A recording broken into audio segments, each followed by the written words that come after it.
So now we're searching for the magic frequency. And we start with 100 hertz, and we look through the microscope to see if anything's happening. We watch for 5 minutes. Nothing happens.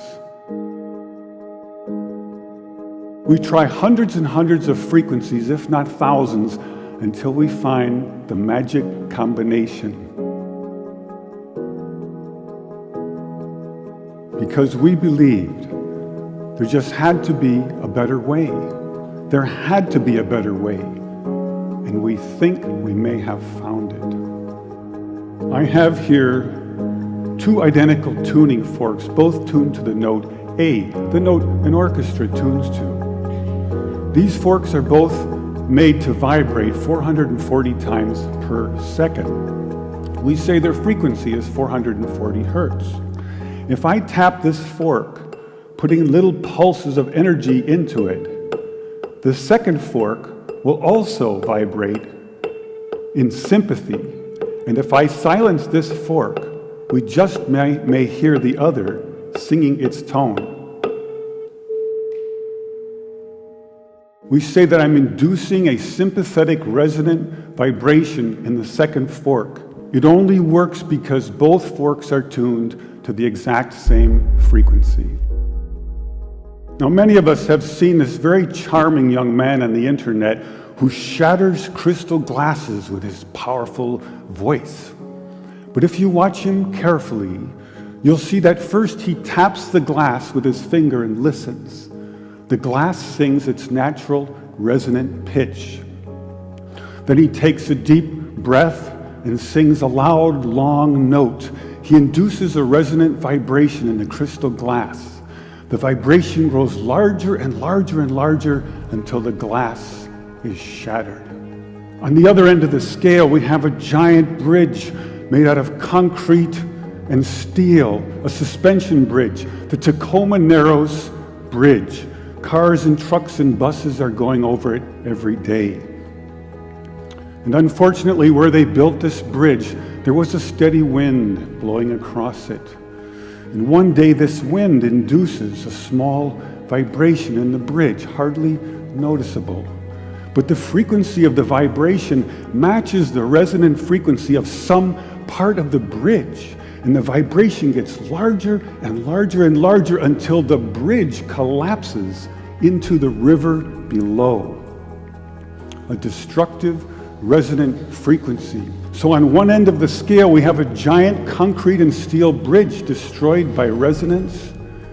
And on the other, we have a small crystal glass shattered.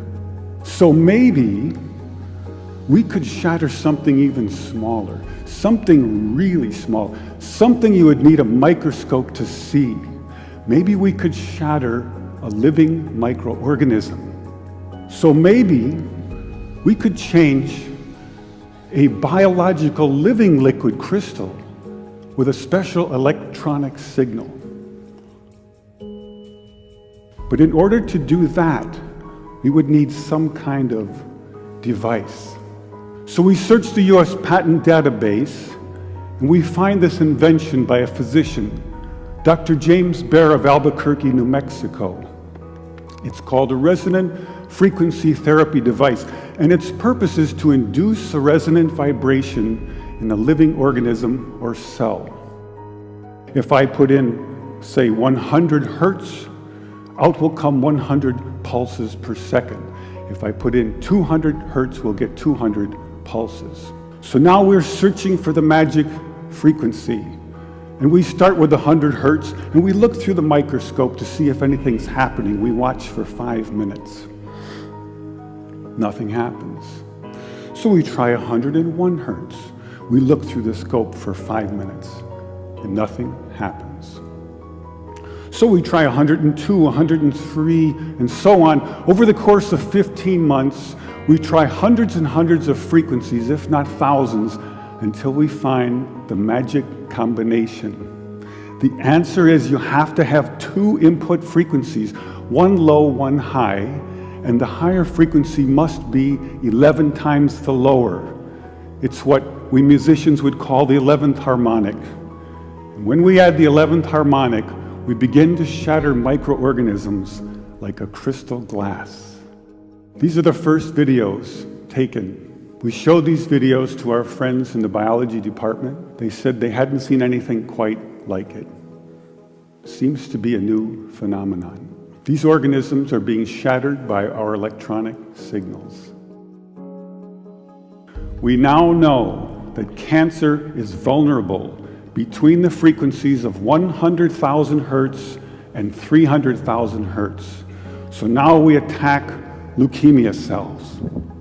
Leukemia cell number 1 tries to grow a copy of itself, but the new cell is shattered into dozens of fragments and scattered across the slide.